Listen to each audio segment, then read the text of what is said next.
Bentar ya Pak. Bentar Pak. Udah siap.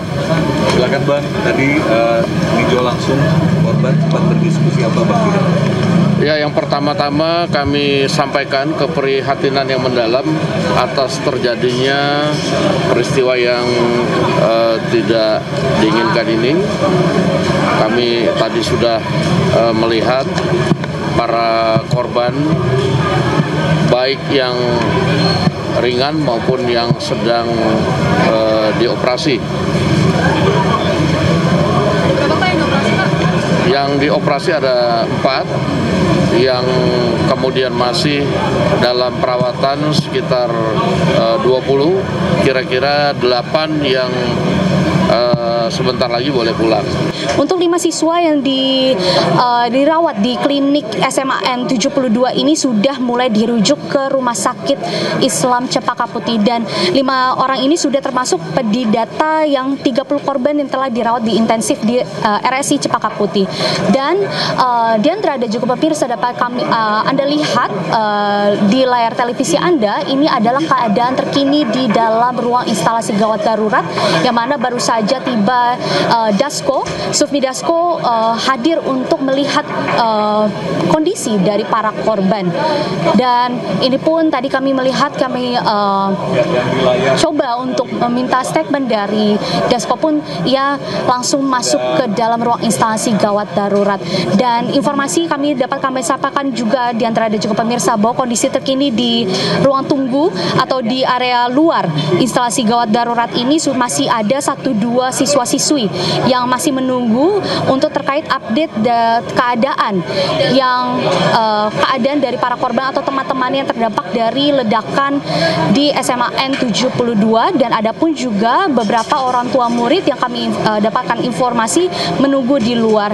Tetapi mayoritas orang tua murid masih mendampingi para korban keledakan yang dirawat intensif di ruangan instalasi gawat darurat. Sementara itu, Diandra, secara langsung Jessica, tadi kami lihat di dalam juga ada sejumlah pejabat selain Dasko. Ada siapa lagi di sana? Boleh digambarkan bagaimana situasi di dalam IGD, Jessica? Iya. Lainnya jika kami mendapatkan informasi terbaru. Iya, baik. Di antara juga pemirsa dapat kami sampaikan bahwa tadi kami sempat melihat hanya kehadiran dari Kasal yang hadir untuk melihat kondisi dan meninjau kondisi para korban yang ada di sini. Dan saat ini pun di antara dan juga pemirsa dapat melihat dari situasi yang terlihat dari layar televisi Anda ini, di dalam ruangan instalasi gawat darurat ini sangat ramai oleh para pejabat dan juga orang tua murid, dan tentunya para korban yang telah melalui proses atau menjalani proses perawatan intensif yang telah dilalui di Rumah Sakit Islam Cempaka Putih. Dan memang bahwa di antara juga pemirsa, selain dari Kasal dan juga Dasko, sebelumnya tadi sudah dihadiri oleh Pramono Anung selaku Gubernur DKI Jakarta, dan ada pun juga Wamenko Polkam yaitu Ludwig Paulus yang tadi juga sudah hadir untuk tinjau secara langsung. Dan tetapi yang paling pertama yang di sini adalah Kapolda Metro Jaya. Dan pemirsa dapat lihat di layar televisi Anda, ini ada kondisi terkini di dalam ruang instalasi gawat darurat yang mana Sufmi Dasko dan juga Kasal melihat atau berbincang dengan kondisi para korban, dengan para korban dan juga orang tua murid tentunya, untuk melihat kondisi-kondisi korban yang ada di dalam. Sehingga tapi pun informasi kami dapat melihat, kalau misal kita lihat secara langsung, bahwa sudah ada pasien atau korban yang duduk di kursi roda maupun yang telah ditempatkan di tempat tidur ruangan instalasi gawat darurat untuk menjalani perawatan intensif. Sementara itu, Diandra. Baik. Untuk saat ini ke-30 korban ini masih dirawat di instalasi gawat darurat atau apakah sudah ada yang dipindahkan?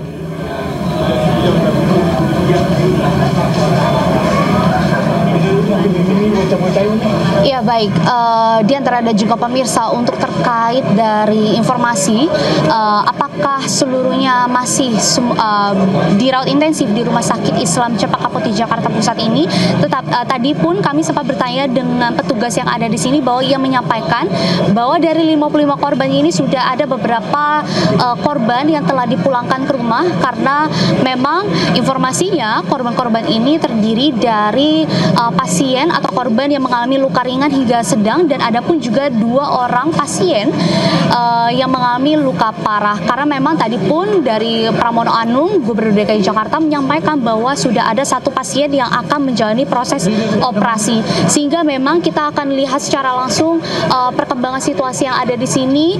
Apakah nantinya masih ada penambahan korban yang akan dirawat di Rumah Sakit Islam Jakarta Cempaka Putih atau tidak. Sementara itu, Diandra. Baik, Jessica, boleh digambarkan kembali situasi terkini di dalam IGD saat ini seperti apa?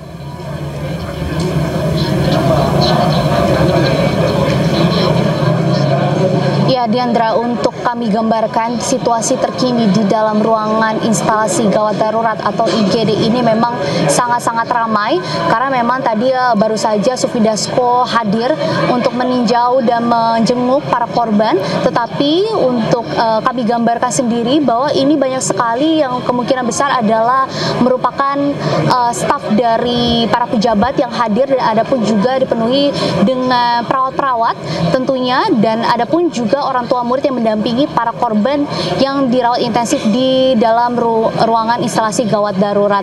Diantara dan juga pemirsa, dapat kami sampaikan bahwa memang di dalam pun ini situasinya tetap kondusif, karena memang mengingat ini adalah ruangan instalasi gawat darurat, tentunya ini akan memberikan ruang bagi para perawat untuk memberikan perawatan yang menyeluruh kepada para korban yang ada di sini. Diantara dan juga pemirsa dapat melihat di bagian kiri saya ini ada seorang yang kemungkinan besar ini adalah orang tua murid yang memiliki menggunakan baju biru. Ini tadi kami melihat bahwa ia sempat menunduk mendekati wajahnya dengan korban yang tertidur di sini. Untuk yang nampaknya kami melihat dari raut mukanya adalah cukup khawatir melihat kondisi para korban. Tetapi kami tidak dapat memastikan apakah ini orang tua murid ataupun guru yang mendampingi para korban yang ada di sini. Dan saat ini dan juga pemirsa, kami melihat banyak sekali lalu lalang petugas perawat yang ada di sini untuk memberikan perawatan yang cukup kepada para korban yang ada di sini. Dan kami melihat juga di antara dan juga pemirsa bahwa kami melihat bahwa ini para korban pun yang berada di kursi roda, ia pun memakan, karena memang nampaknya ini adalah korban-korban yang mengalami luka ringan yang mungkin adalah korban-korban yang terkena serpihan-serpihan kaca ataupun material-material bangunan yang saat terjadinya ledakan di SMAN 72 Jakarta. Karena memang informasinya bahwa mayoritas dari korban yang ada di sini adalah siswa SMAN 72 Jakarta yang berjenis kelamin laki-laki, dan juga bagi para guru yang berada di dalam masjid, karena memang informasinya ada 2 titik ledakan, yaitu yang pertama adalah di masjid, lalu juga di pintu belakang SMAN 72 Jakarta. Sementara itu, Diandra. Mati. Kalau kita lihat dari luka ini mayoritas, apakah ini semuanya siswakah atau bagaimana?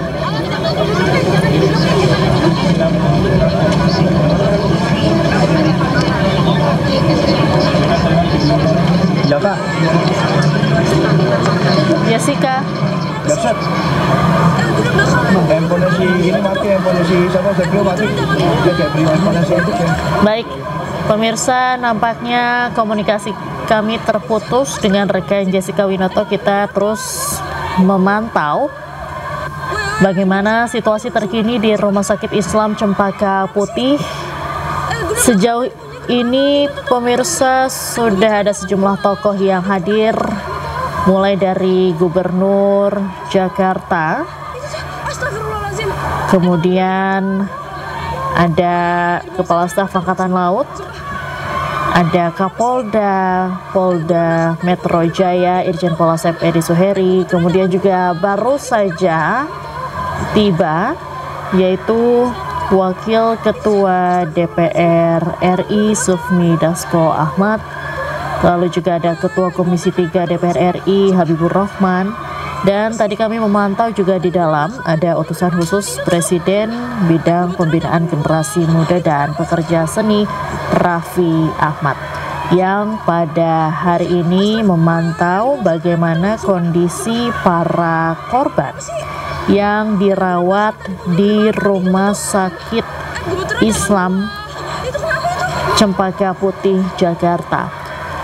Berdasarkan keterangan tadi yang disampaikan oleh rekan Jessica Winoto, pemirsa, ada 30 korban yang dirawat di Rumah Sakit Islam Jakarta Cempaka Putih, kemudian ada 6 orang korban yang dirawat di Rumah Sakit Yarsi, lalu ada 17 orang dirawat di Puskesmas Kelapa Gading, dan 5 siswa di Klinik Kesemen 72 yang saat ini juga sudah dirujuk ke Rumah Sakit Islam Cempaka Putih. Dan pemirsa, saat ini kita sudah terhubung dengan pengamat intelijen Ridwan Habib. Selamat sore Pak Ridwan. Pak Ridwan, memandang peristiwa ledakan yang terjadi di SMN 72 ini seperti apa Pak Ridwan? Ya, pertama tentu kita prihatin sekali dengan korban yang terjadi ya, ada 55 luka dan ini satu kejadian yang sangat disesalkan. Yang kedua, memang ini menunjukkan pengawasan di media sosial, terutama website, kemudian internet, kemudian platform-platform media sosial, itu harus lebih diperketat lagi. Karena informasinya adalah pelaku ini adalah melakukan rakitan mandiri ya. Jadi dia bukan dan tidak tergabung seperti kelompok-kelompok teror di masa lalu, di sebelum-sebelumnya. Jadi dia bukan bagian dari jaringan terorisme di Indonesia. Ini adalah anak muda yang melakukan perakitan mandiri. Dan ini dia belajar pasti dari media-media sosial, dari channel-channel di Telegram, dan ini saya kira jadi perhatian bersama kita, terutama di ranah medsos dan pengawasan keluarga, termasuk juga pengawasan kepada anak-anak kita, kepada adik-adik kita, apa saja materi-materi yang ditonton, apa saja media-media yang dipelajari, ini yang saya kira juga harus jadi hikmahnya di situ, Diandra. Baik, ini kan dia melakukan rakitan mandiri, bukan bagian dari jaringan teror. Menurut Pak Ridwan sendiri, dia ini mendapatkan barang-barang atau bahan-bahan untuk merakit itu dari mana, Pak? Tentu saja sangat spekulatif kalau saya memberikan gambarannya sekarang. Tetapi memang bahan-bahan seperti itu bisa diperoleh dari ramuan-ramuan yang dijual bebas. Misalnya dari pupuk urea, kemudian beberapa bahan kimia tertentu itu bisa dalam formula yang tepat bisa diramu dan dibuat menjadi bom. Dan ini yang kita sesalkan ya, karena materi-materi seperti itu di website-website, terutama di dark web, itu ada materi-materi seperti itu yang saya kira juga ini menjadi PR, terutama patroli di media sosial, teman-teman BIN, BSSN, terutama di bagian cyber, saya kira harus ekstra keras melakukan patroli. Baik, Pak Ridwan, kita tahan dulu, kita simak pernyataan dari Sufmi Dasko Ahmad, Wakil Ketua DPR RI.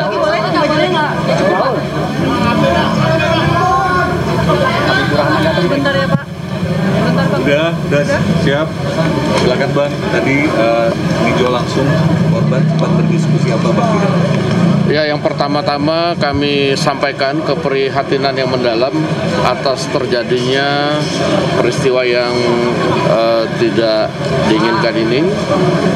Kami tadi sudah melihat para korban, baik yang ringan maupun yang sedang dioperasi. Yang dioperasi ada 4, yang kemudian masih dalam perawatan sekitar 20, kira-kira 8 yang sebentar lagi boleh pulang. Dari total 60-an lebih yang dari tadi sudah masuk. Dan saat ini pihak kepolisian sedang melakukan penyelidikan dan kita berdoa semoga yang dioperasi itu kemudian selamat dan sehat seperti sedia kala. Demikian. Bang, apakah sudah berdiskusi dengan guru atau pihak sekolah, Bang? Biar nanti kalau soal itu pihak kepolisian yang akan menyampaikan. Tadi memang sudah ada beberapa guru, namun kami biar pihak yang berwenang yang akan kemudian menjelaskan mengenai hal-hal yang terjadi. Demikian. Kenapa? Kalau yang dioperasi itu karena luka-lukanya cukup parah, ada yang di rahang, ada yang di kepala, dan ada yang di muka. Itu dioperasi. Khusus buat sekolah-sekolah nggak sih Pak untuk mencegah kejadian seperti ini? Ya, kita himbau kepada sekolah-sekolah untuk kemudian lebih menerapkan asas kehati-hatian, terutama kepada para murid dalam melihat-lihat gadget ya. Itu antara lain mungkin tadi karena pengaruh dari yang dilihat di media-media sosial tadi. Demikian. Nanti untuk lebih lengkapnya mengenai hal-hal penyebabnya biar pihak yang berwenang nanti yang akan menjelaskan. Demikian. Kenapa? Yang meninggal dunia pelakunya apa? Saya mendapat informasi masih dalam dioperasi. Iya. Iya. Masih dioperasi. Ada pesan khusus dari Presiden tidak Pak? Presiden mengetahui kasus ini tidak Pak? Saya belum komunikasi. Pak, usia pelaku Pak kira-kira Pak? 17 tahun. 17, kira-kira 17 tahun. Nanti soal ini biar pihak yang berwenang atau pihak kepolisian yang akan menyampaikan kepada kawan-kawan media. Demikian, terima kasih. Udah pasti Pak.